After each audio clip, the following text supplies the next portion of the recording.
Hey guys, what's up? Shin0525 here, coming at you with another video. And today's video, I want to talk about the Netflix Devil May Cry anime.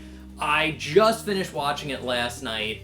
It came out on Thursday, and I didn't have a chance on Thursday or Friday to watch it, but I watched it all like Saturday and Sunday. So fucking good. I really enjoyed it.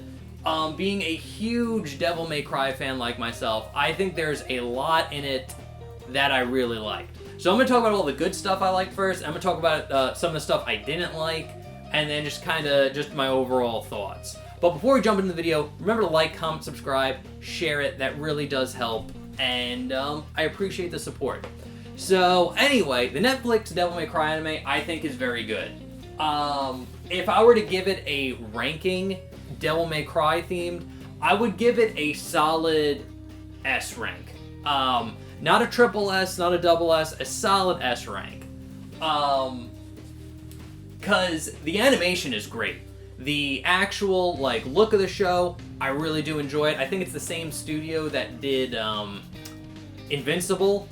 Also did this one. So again, the animation's really good. It's very bloody and gory. I wasn't expecting that. Again, it was very much like Invincible. You see people's heads get chopped off. You see their organs, blood everywhere.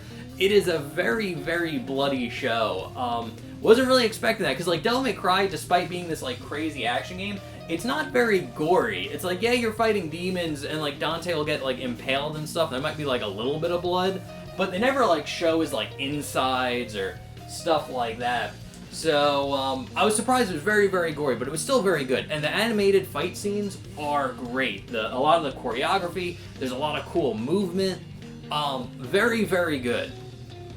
So the fight scenes were great, fun to watch. And what I found funny is I've always wondered what it'd be like to have someone make a show like an AMV. Because I remember I used to watch a ton of AMVs on YouTube back in the day. It was one of my favorite things to do.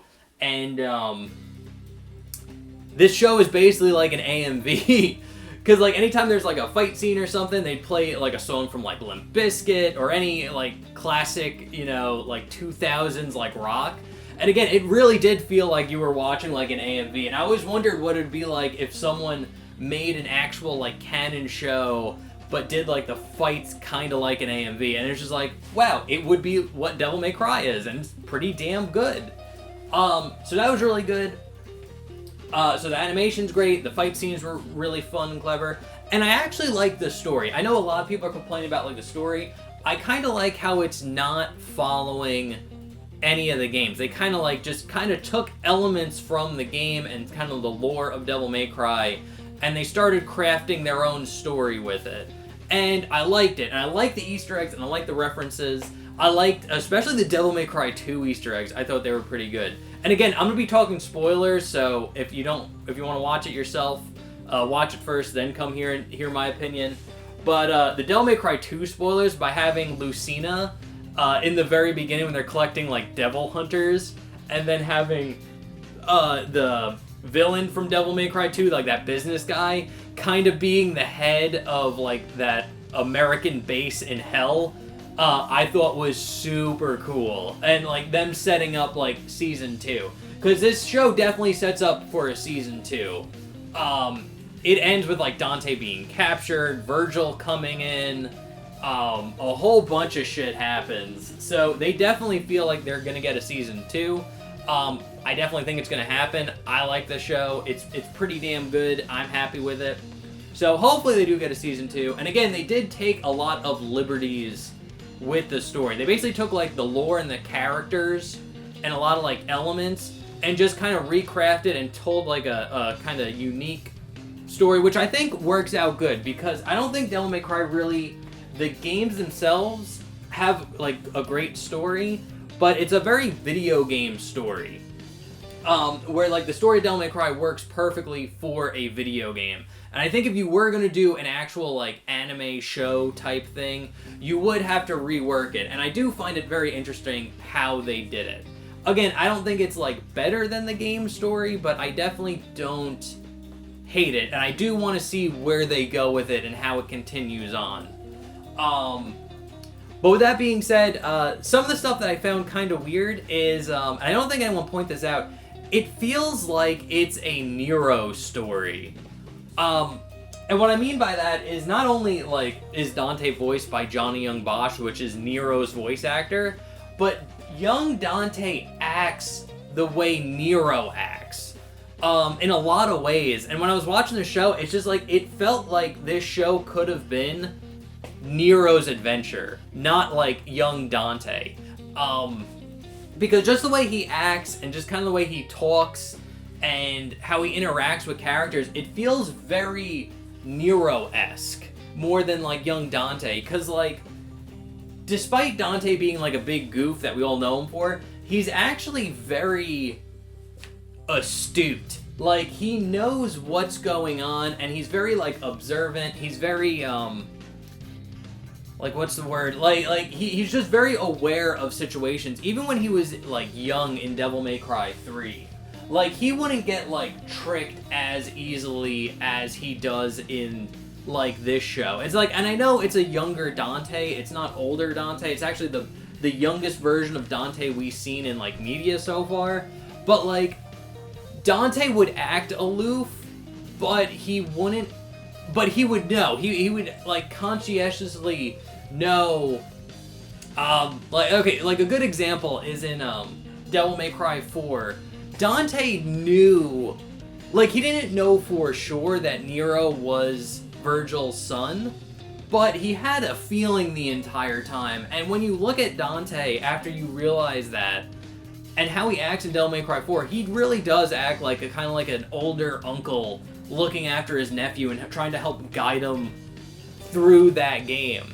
And again, he doesn't like show it off or say it directly, but kind of the way he acts and like things of that nature, it's like he knows more than he's letting on. And that's kind of consistent with Dante's character throughout the games of Devil May Cry. But in the Netflix show, he very much acts like Nero. Like, it's pretty much just Nero. Like, the way Nero gets, like, confused and, like, dragged into stuff, and he's a little bit more, like, impulsive and not as smart as, like, Dante. Like, he wouldn't, like, figure things out. Like, the whole thing of him, like, finding out, like, his dad's actually Sparta and him not wanting to believe it at first and blah, blah, blah. Normal Dante would probably have just accepted that right away. In fact, he probably would have known he was a son of Sparta, even though he didn't have any direct confirmation of that. Because he probably would have put that, like, okay, I'm obviously, like, half demon. My mom's human. My dad, and it's like, what demon would that be? And it's like, it probably was Sparta. Again, actual Dante would probably have put two and two together. And another thing is, like, Nero would care about his heritage. Dante wouldn't, especially young Dante. He wouldn't care that his dad's Sparta or whatever. He just knows that demons killed his mother and presumably brother, and he just wants revenge. He wouldn't care that he's half demon. He wouldn't care, like, that wouldn't affect him. He would just have a goal and, like, go out and do it.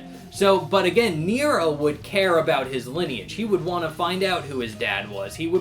Dante wouldn't. And again, this is what makes me feel like it's more of like a Nero story than it was a Dante story. Again, it's just like, it feels like this story was written with Nero's character in mind and not Dante's. And that was kind of like my biggest takeaway from it.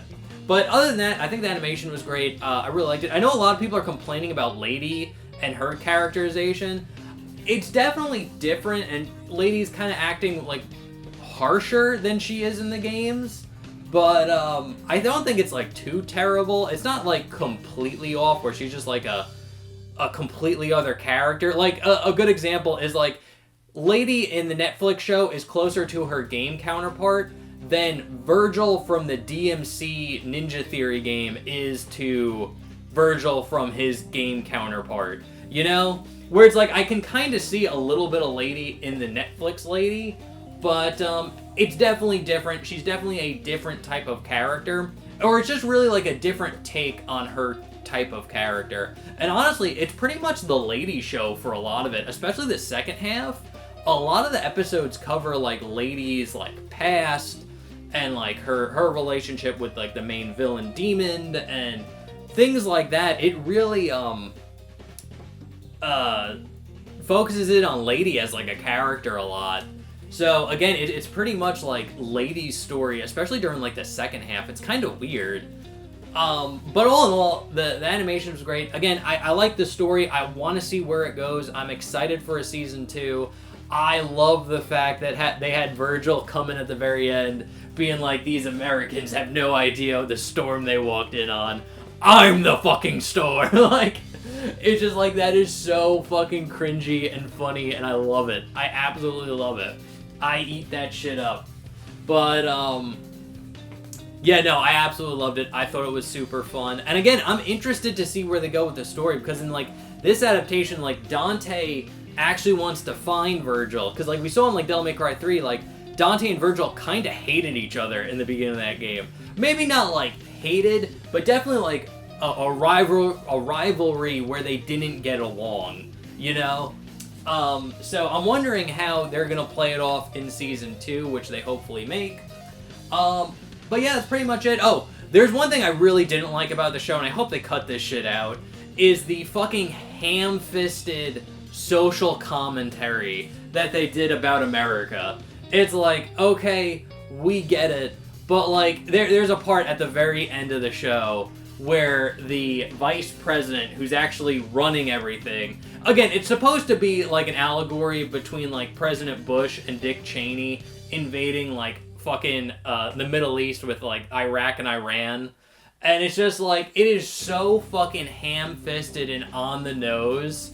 It's just so fucking stupid. It's just like, it's one of those things where I can definitely tell the writers and creators of the show thought they were being really fucking deep and like, oh, we're doing this political commentary, and it's just like, you did it in the most childish, on the nose way possible. You literally have American Idiot playing in the background when you're doing your fucking social like, we get it. It's stupid. You're fucking 20 years too late for this to be like an actual like an actually like impactful. It's like, yeah, no, that happened 20 years ago. What the fuck are you saying with it? Like, shut the fuck up. Like, again, it's just, it was completely needless. They did not need to do that.